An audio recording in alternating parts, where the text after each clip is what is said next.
Ladies and gentlemen, Mr. Richard Wilmore. Hey, we're here. Your day, Richard. Thanks for being here.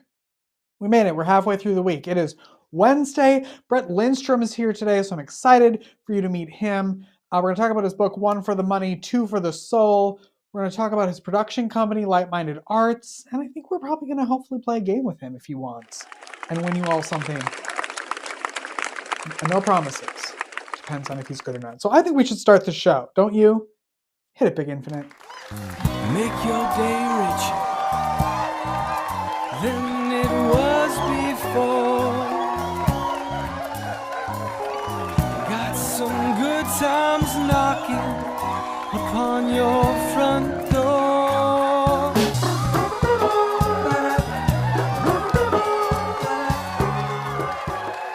Brent, I thank you so much, first of all, for coming on the show. I appreciate it. Hey, it's great to be on your show. You've got a fun format. Well, I think what you're doing is so fun. That's why I wanted to have you on, because I love talking to creative people, to storytellers, to people who have always been creative no matter what the other job has been. They've always found a way back to creativity. And so I want to start first with Light-Minded Arts, which love the title. Thanks. I don't know how you came up with that. A lot of trial and error. I bet.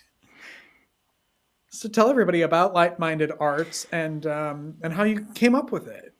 Okay, so, I mean, a lot of authors, they'll stick with their own name or something and just try to market that. But for me, I wanted to be more than just a writer. I really fell in love with visual storytelling, and I wanted my stories to eventually become on more of a visual medium, so I wanted to make movies out of them.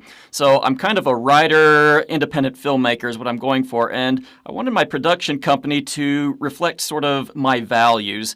So I don't know if you're familiar very much with Walt Disney in his early years, but in his early years, Walt Disney, he made a lot of videos that were actually for adults, not necessarily children. We think of him as a family-oriented type company, but in the beginning, he was making movies for adults, and it just so happened that these kind of movies, they clicked with kids. They understood them, and I mean, obviously now things have changed a little bit. They're getting into more rated R movies and different things, and it's veering away from kind of that family-friendly vibe, but for me, I have a lot of Christian values in me, and I want to keep my things more in line with what the family would want. I want to write and make stories for adults, but I also want to make my content such that it clicks with kids, so that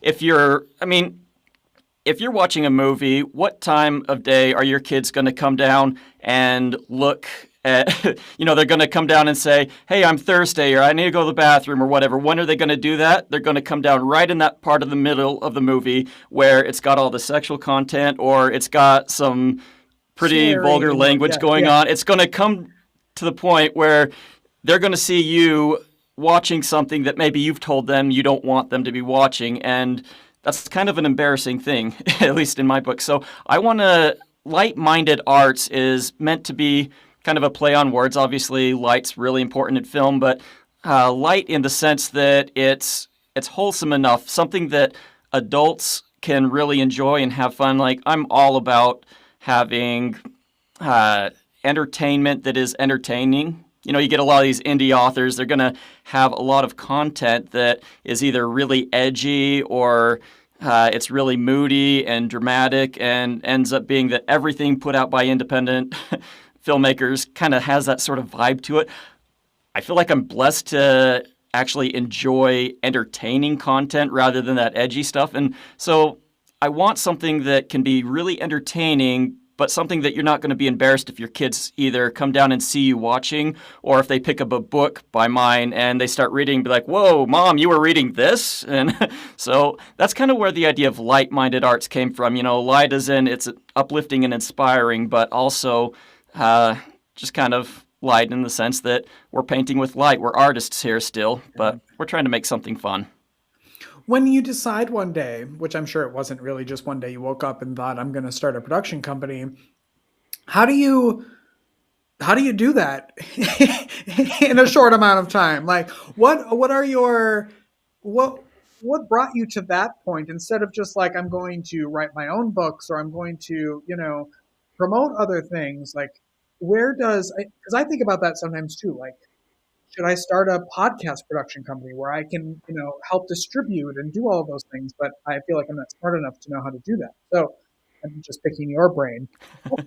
Uh, where does that idea come from, and what are some of the things that you've learned while doing this? Well, I mean, I don't know if my story kind of reflects yours. I mean, I've learned a little bit about you, and you mentioned once that you saw something on TV and it really inspired you, and you wanted to do these podcasts or these shows. And for me, it was kind of mine kind of came out of more of wanting to have a side hustle, a second income. I grew up in a really poor area, or at least I was in a really poor area when I got married. It was probably one of the more ghetto places that you can find in Utah, and we knew the police officers more than we ever saw the postmen at our place, and it was just a really tough environment to raise kids in, and wasn't making a whole lot of money. And I told my wife, I want to get a second job.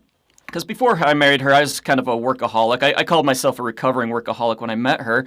And we were, when I got married, she's like, you know what, you need more time with the family. I want you here more often. And so I ended up cutting back to about 50 hours a week, but it wasn't paying the bills. It wasn't getting us out of there.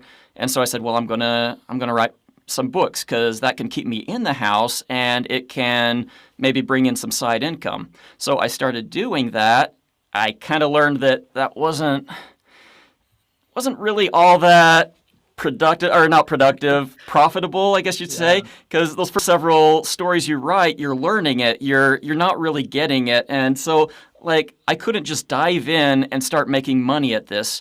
So I had to go through my series of trunk novels, my series of books that weren't all that good, but kind of along the way, I got addicted to it. And I've always loved movies. Like, when I was a little kid, I wanted to be a movie producer, but family always said, oh, don't go into that field. You have to know the right people or else you're not going to make it. But the more I was writing and the more I was learning how to tell stories, the more I had this burning desire to make them visual. And so that's when I said, you know what?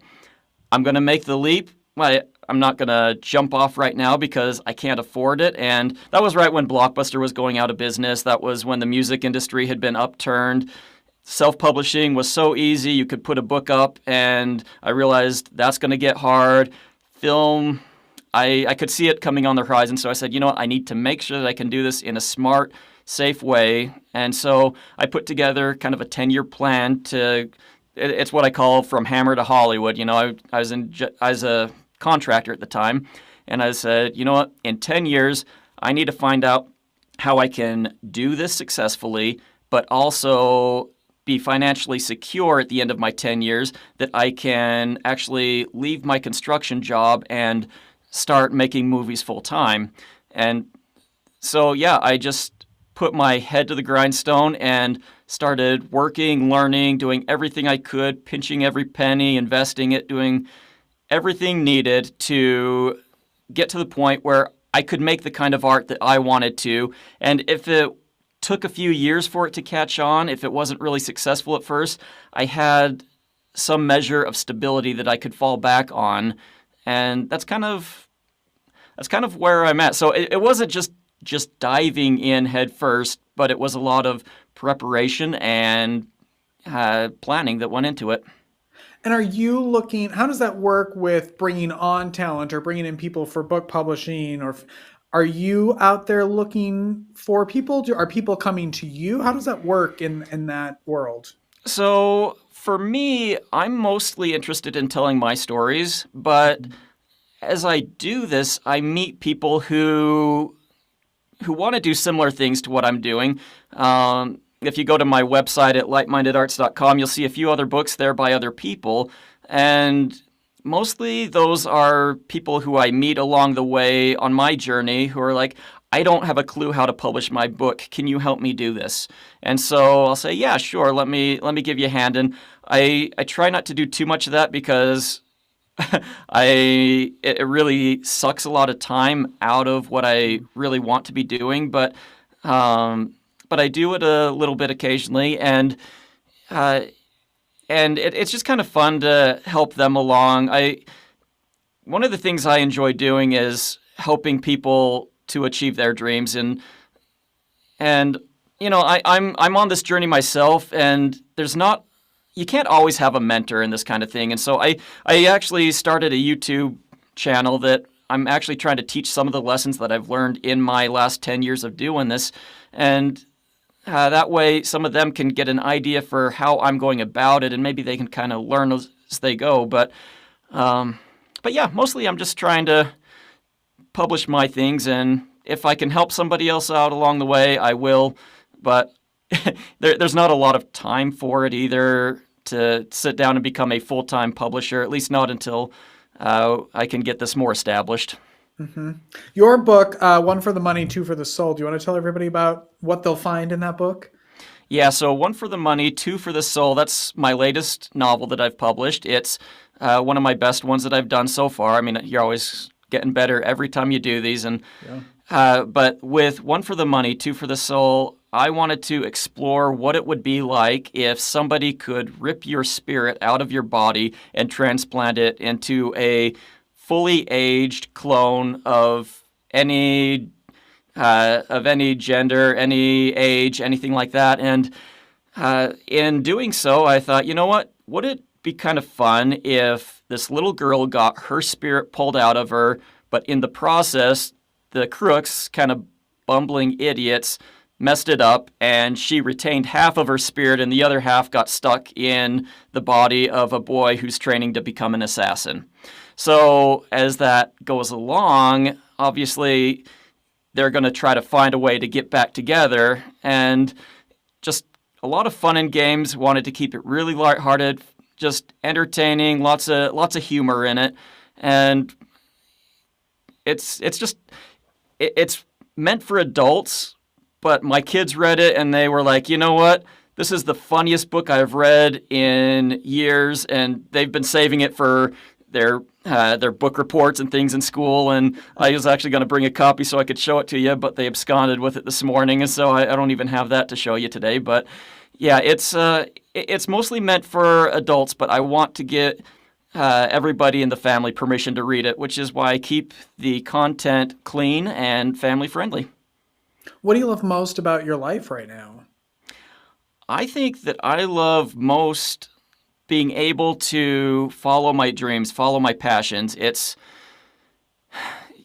when I was doing nothing but construction is very practical. It's you follow this blueprint, you build it this way. You know, everyone's riding on you. You've got people whose jobs depend on you. You've got your family that needs the support from it.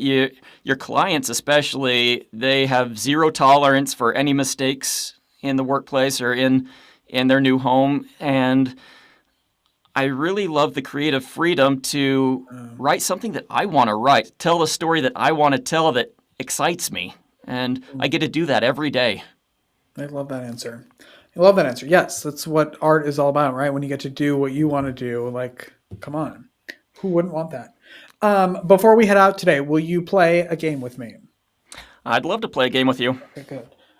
Hopefully this never happens, but I'm waiting for the one day when I surprise someone and someone goes, no, I do not like games, and I will not play with you.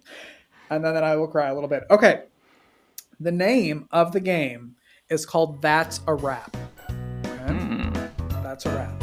I'm going to have 6 rapid-fire true or false questions, and you have to guess 3 out of 6 to win the game. Okay. And you can either, it's just true or false. I'm going to have random, and it's all based on your world of movies and books and entertainment. And art. And if you win 3 out of 5, the entire non-existent studio audience gets a copy of your book, One for the Money, Two for the Soul. So excellent. No pressure, Brent. No pressure. All right, are you ready? I'm ready. True or false? The first feature-length film ever made was over 4 hours long. Ooh, I'm going to have to say false. That is correct. It was 60 minutes. It was about 60 minutes. It's called The Kelly Gang.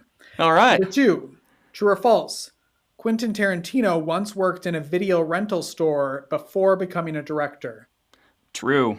That is true. One more in the entire audience gets a copy of your book. True or false? The term plot armor refers to a character who wears protective gear in action movies.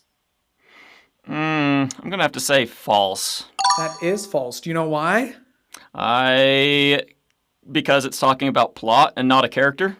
Yes, plot. I'll tell you. It means Please. a character survives because the story needs them. That's what plot means. I've never heard that. That's good to know. Now you know for your next project. Thanks. Everyone, because of Brent, gets a copy in the studio audience of his book, One for the Money, Two for the Soul. And Brent, thank you so much for being here. I'm glad to be here. It's been a pleasure. You've been a great host. Well, thanks. Come back anytime. All right. Appreciate it. All right. We're going to be right back after this break. Don't go away.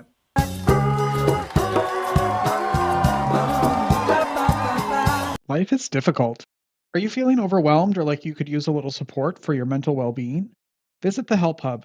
It's the most comprehensive and inclusive free online destination for mental health resources, helpful tools, crisis hotlines, and supportive content. Just go to thehelphub.co to find the resources you need when you need them most. Unlike other resource pages, the Help Hub is divided into 16 different categories, ensuring that everyone in every community has access to the resources and support that matches their unique needs. Find the help you're looking for at thehelphub.co.